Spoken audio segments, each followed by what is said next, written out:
नमस्कार, मैं हूं आपके साथ मयंक। तो देखिए, थंब है बटन दबा और इजराइल तबाह, इजराइल की मिसाइलें तबाह। अब ऐसा क्यों कहा जा रहा है?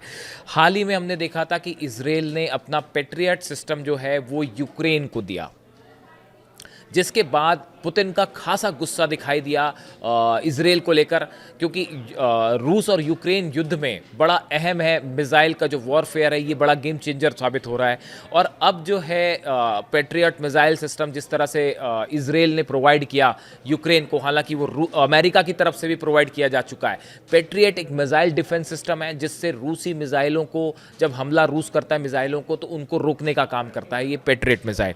लेकिन अब जो बड़ी खबर निकल के आई है कि रूस ने ऐसी मिसाइल्स बनानी शुरू की हैं, अपनी जो उसके पास ऑलरेडी मिसाइल्स हैं इसमें ऐसे चेंजेस करने शुरू किए हैं जिसको पेट्रियट सिस्टम, इजराइल का मिसाइल सिस्टम नहीं रोक पाएगा। देखिए, ये बड़ी खबर है। यानी इजराइल की जो मिसाइलें हैं उनको या तो रूस की मिसाइलें तबाह कर देंगी, या फिर इजराइल की जो मिसाइल्स हैं, जो डिफेंस मिसाइल्स जो दी गई हैं यूक्रेन को, वो नाकाम साबित होंगी।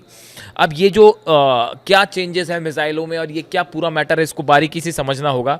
देखिए, रूस की ओर से स्कंदर एम और किंजल मिसाइल, ये दो मिसाइल्स हैं जिसका बहुत ज़्यादा रूस ने इस्तेमाल किया है यूक्रेन के खिलाफ। इन मिसाइलों को अपग्रेड किया जा रहा है, इन मिसाइलों को नए तरीके से टेक्निकल एडवांसमेंट किया जा रहा है ताकि इजराइल ने जो सिस्टम पेट्रियट दिया है वो फेल हो जाए, वो नाकाम साबित हो जाए। और ऐसा बताया जा रहा है कि इसका असर भी दिखाई देने लगा है। रूस ने काम बहुत तेजी से किया।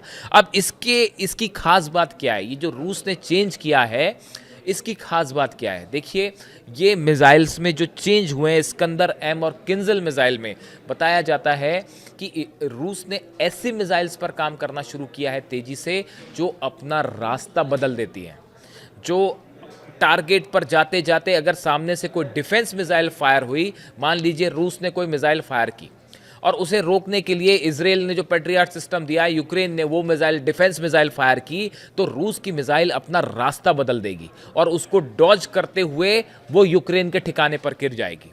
अब जरा याद करिए, जब 12 दिन की जंग हुई उस दौरान आखिरी 4 दिनों में जो मिसाइल्स फायर हुई वो इजराइल के लिए एक बड़ा पहेली बन गई थी। इजराइल उनको समझ नहीं पा रहा था कि कैसे रोका जाए। Iron Dome fail, THAAD fail, Arrow fail, जितने डिफेंस सिस्टम है वो सब नाकाम साबित हो रहे थे और ईरान की मिसाइलें धड़ाधड़ इजराइल पे गिर रही थी। उस समय क्या आपने इस बात पर गौर किया था? हमने वीडियो भी बनाया था, और अगर आपको याद हो तो ये कहा जा रहा था कि ईरान ने ऐसी मिसाइल्स फायर की हैं जो एन वक्त पे अपना रास्ता बदल देती हैं, और इस वजह से ईरान का जितना डिफेंस सिस्टम है वो फेल हो रहा है। और कुछ इसी तरह की चीज़ अब रूस यूक्रेन में कर रहा है। मतलब क्या है, वो आप समझदार हैं, इशारा काफ़ी होता है, समझ लीजिए कि रूस और ईरान का ये क्या कोलैबोरेशन और क्या खेल चल रहा है। बिल्कुल यही चीज़ रूस अब यूक्रेन के साथ कर रहा है। दूसरी चीज़, दूसरा जो बड़ा चेंज इस स्कंदर एम और किंजल मिसाइल में रूस ने किया है, इसको गौर से समझिए आप। इन मिसाइलों की खास बात यह है, ये सब चीज़ें पेट्रियट को काउंटर करने के लिए की गई हैं। वो डिफेंस सिस्टम जो इजराइल ने दिया, जो इजराइल ने यूक्रेन को दिया, उसके बाद यूक्रेन अपनी मिसाइलों से जो है वो रूस की मिसाइलें गिरा दे रहा था, लेकिन अब रूस ने उसमें चेंजेस किए, बिल्कुल वैसे ही जैसे ईरान की मिसाइल्स में थी चीज़ें। अब जो चेंजेस हुए हैं उसमें दूसरा बड़ा फीचर ये है कि ये मिसाइल्स आसमान में जब फायर होती हैं और जब ये गिरने वाले पोर्शन में आती हैं नीचे, तो ये बड़ी तेज रफ्तार से नीचे गिरती हैं। यानी आप एक स्पीड पे देखेंगे इसे आसमान में जाते हुए, लेकिन जब गिरने वाली डाउनफॉल की बात होती है वो बड़ी तेजी से नीचे गिरती है। और इस वजह से जो डिफेंस सिस्टम है इजराइल ने जो दिया है पेट्रियट, वो उनको नहीं रोक पा रहा। इसी वजह से बताया जा रहा है कि 37, देखिए पहले जो होता था पेट्रियट मिसाइल्स की वजह से 37% जो है रशिया की मिसाइल्स रोक पा रहा था यूक्रेन, लेकिन अब ये घट के सिर्फ 6% हो गया है। मतलब 100 में से सिर्फ 6 मिसाइलें रोक पा रहा है रूस की, जो कि पहले 37% थी। और ये क्यों हुआ? क्योंकि रूस ने अपनी मिसाइलों में चेंज किया। अब ये दूसरी वाली जो बात मैंने आपको बताई कि ये मिसाइल तेजी से नीचे गिरती है, क्या आपको तस्वीरें याद हैं 12 दिन की जंग की? मुझे तो एक एक तस्वीरें याद है। जितनी मिसाइल्स ईरान ने फायर की, हमने एक एक तस्वीर देखी, उसका माइन्यूटली उसका एग्जामिनेशन किया। देखिए आप, जो तेल अवीव में मिसाइल्स गिरी थी, जो हाइफा में मिसाइल गिरी थी, इनमें कई तस्वीरें थी, 2-3 तस्वीरें ऐसी हुई थी जिसमें आपको ईरान ने जो मिसाइल फायर की वो आपको जाती दिख रही हैं, जाती दिख रही हैं, जाती दिख रही हैं, और जब वो नीचे आने लगी, वो इतनी तेज स्पीड से नीचे गिरी कि आप एकदम भौचक रह गए कि ये हुआ क्या, इतनी तेज कैसे नीचे गिर गई। क्या यही टेक्नोलॉजी अब इस्कंदर एम में और जो दूसरी मिसाइल है किंजल में, क्या यही टेक्निक यूज़ कर रहा है रूस भी?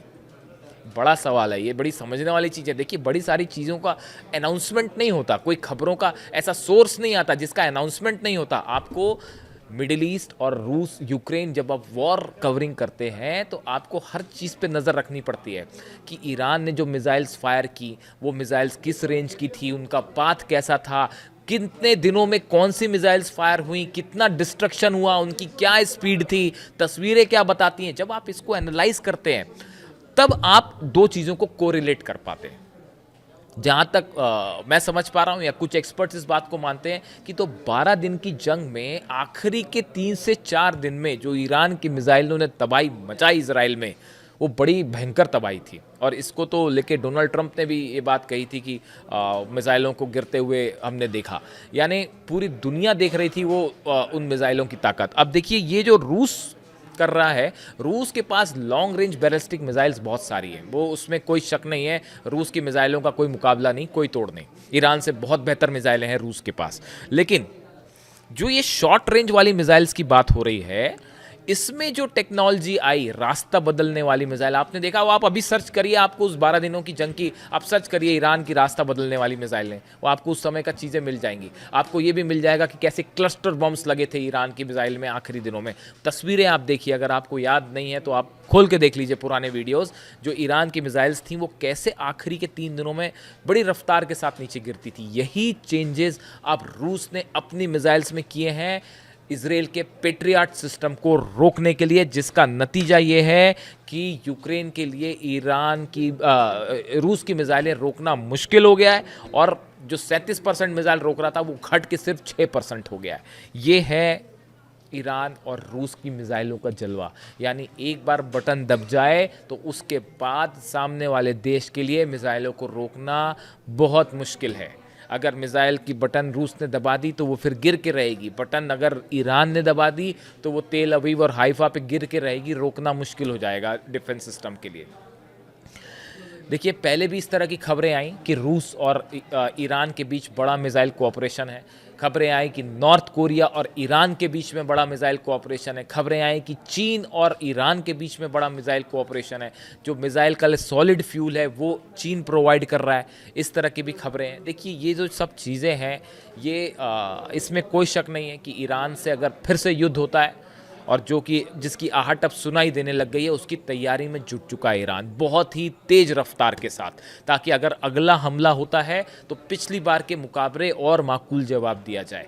इसकी तैयारी में ईरान जुटा हुआ है। और ये जो रूस की जो पेट्रियट मिसाइल्स को तोड़ने वाली मिसाइल्स जो बनाई हैं रूस ने, ऑब्वियस सी बात है कि अगर रूस के पास ये है तो ईरान के पास भी है। हो सकता है ईरान ने ही कुछ प्रोवाइड किया हो रूस को, इस तरह भी खबरें हैं। तो यानी ये कोलैबोरेशन जो है ईरान का इन देशों के साथ, ये आने वाले वक्त में इजराइल और अमेरिका के लिए एक बड़ी चुनौती साबित होगा, जो कि यूक्रेन के लिए जैसे चैलेंज बना हुआ है, यही चैलेंज आने वाले दिनों में इजराइल के लिए भी हो सकता है। इससे जुड़ी जो भी खबर होगी आप तक पहुंचाएंगे।